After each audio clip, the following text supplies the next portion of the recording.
आप एक शोरूम में जाते हैं, अपनी बरसों की जमा पूंजी से 5 लाख का कैश पेमेंट करते हैं और एक लग्जरी घड़ी खरीदते हैं।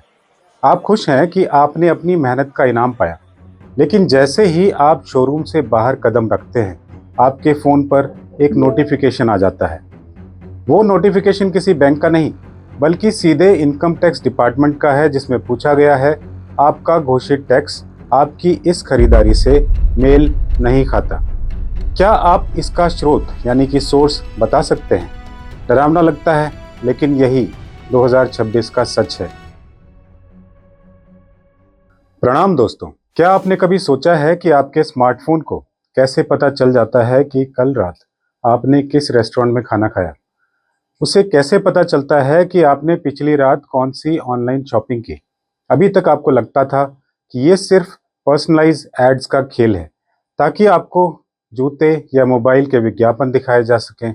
लेकिन ठहरिए, 1 अप्रैल 2026 से ये सिर्फ मार्केटिंग नहीं होगी, ये भारत का नया इनकम टैक्स इन्फोर्समेंट होगा।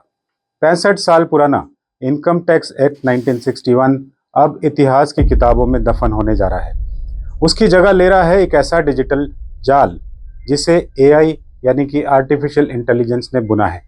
आज हम सिर्फ नए कानून की बात नहीं करेंगे, हम आज उस अदृश्य जासूस की बात करेंगे जो आपके पैन कार्ड के जरिए आपके बैंक अकाउंट से लेकर आपके सोशल मीडिया चेक इन तक पर नजर रख रहा है।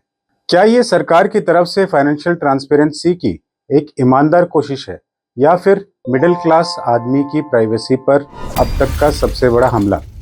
आज की इस इन्वेस्टिगेशन रिपोर्ट में मैं आपको 5 बड़े बदलावों के बारे में बताऊंगा जो आपकी सैलरी, आपकी ट्रेडिंग और आपकी बचत करने के तरीके को हमेशा के लिए बदल देंगे। 1961 जब भारत की अर्थव्यवस्था बंद दरवाजों के पीछे थी, तब जो कानून बना उसका प्राथमिक मकसद था राजस्व वसूली। लेकिन समय बदला। भारत ने 1991 का ग्लोबलाइजेशन देखा, डिजिटल क्रांति देखी, यूपीआई का दौर आया, पर हमारा टैक्स कानून वो आज भी पुराने ढांचे पर खड़ा था। पुराने एक्ट में मूल रूप से 298 298 धाराएं यानी कि सेक्शंस थी।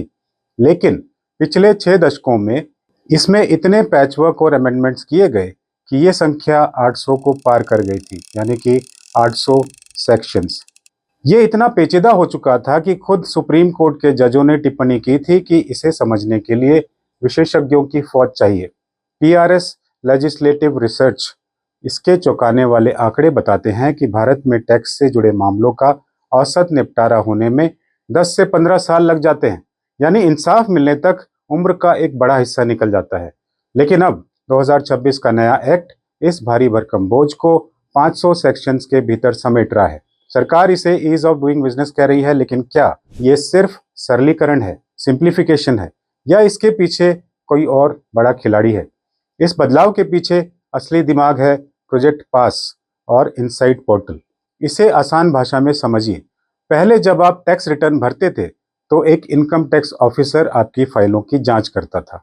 मानवीय चूक यानी कि ह्यूमन एरर की गुंजाइश थी, और भ्रष्टाचार का रास्ता भी कुछ हद तक खुला था। लेकिन अब फेसलेस असेसमेंट का दूसरा चरण शुरू हो चुका है, जब आपका सामना किसी इंसान से नहीं बल्कि एक आर्टिफिशियल इंटेलिजेंस एल्गोरिथम से होगा। उदाहरण के तौर पर मान लीजिए आपकी घोषित सालाना आय जो है 10 लाख है, लेकिन आपने इनसाइट पोर्टल के डेटा के मुताबिक आपने पिछले साल 15 लाख के क्रेडिट कार्ड के बिल चुकाए हैं, 20 लाख की म्यूचुअल फंड इन्वेस्टमेंट की है और साल में 3 बार विदेश यात्रा भी की है। पहले ये जानकारी अलग अलग डिपार्टमेंट्स में बिखरी होती थी, लेकिन अब एआई इन सारे डॉट्स को जोड़ देगा। उसे पता चल जाएगा कि आपकी स्पेंडिंग पैटर्न और अर्निंग के बीच 25 लाख का अंतर है।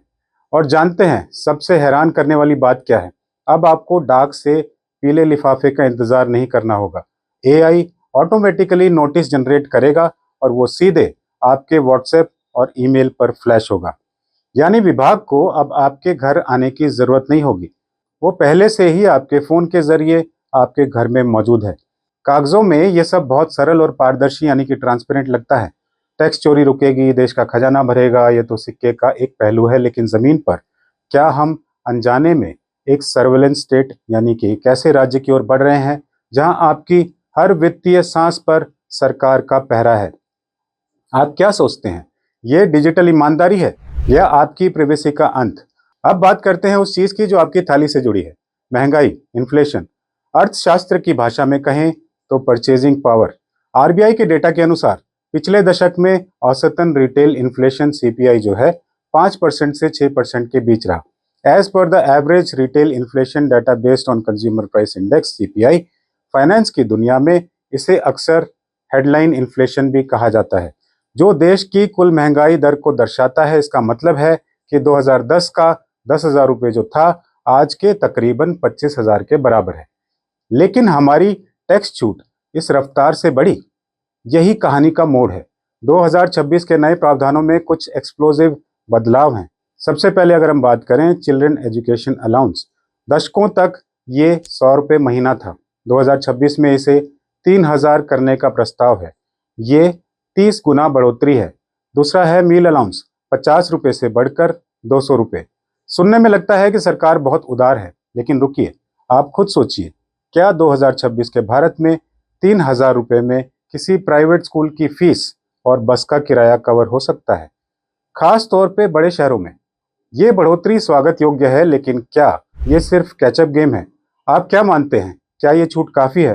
कमेंट में अपनी स्कूल फीस का जो बजट है शेयर कीजिएगा। भारत बदल रहा है, लेकिन हमारे इनकम टैक्स नियम 1990 के दशक में अटके थे। अब तक सिर्फ दिल्ली, मुंबई, चेन्नई और कोलकाता को मेट्रो माना जाता था। यानी आप अगर बेंगलुरु या हैदराबाद में रहते हैं, जहां किराया मुंबई जैसा ही है, तो आपको सिर्फ 40% एचआरए छूट मिलती थी। 2026 में इसे खत्म किया जा रहा है। बेंगलुरु, पुणे, हैदराबाद और अहमदाबाद को आधिकारिक तौर पर टैक्स के उद्देश्य से मेट्रो श्रेणी में लाए जाने का प्रावधान है। अब गणित समझिए, अगर आपकी बेसिक सैलरी 10 लाख है तो पहले आपको 4 लाख पर छूट मिलती थी, अब 5 लाख पर मिलेगी सीधा 1 लाख का अतिरिक्त लाभ। ये उन लाखों आईटी प्रोफेशनल्स के लिए गौरव की बात है जो देश की जीडीपी में सबसे ज्यादा योगदान देते हैं। अगर ये बदलाव आपके शहर में भी लागू होता है तो आपकी कितनी बचत होगी, थोड़ा बताइए कमेंट करके। 1 अप्रैल 2026 ये सिर्फ कैलेंडर की एक तारीख नहीं, ये भारत का वेल्थ रीसेट है। पारदर्शिता अच्छी है, लेकिन जब पारदर्शिता निगरानी बन जाए तो सवाल उठना लाजमी है।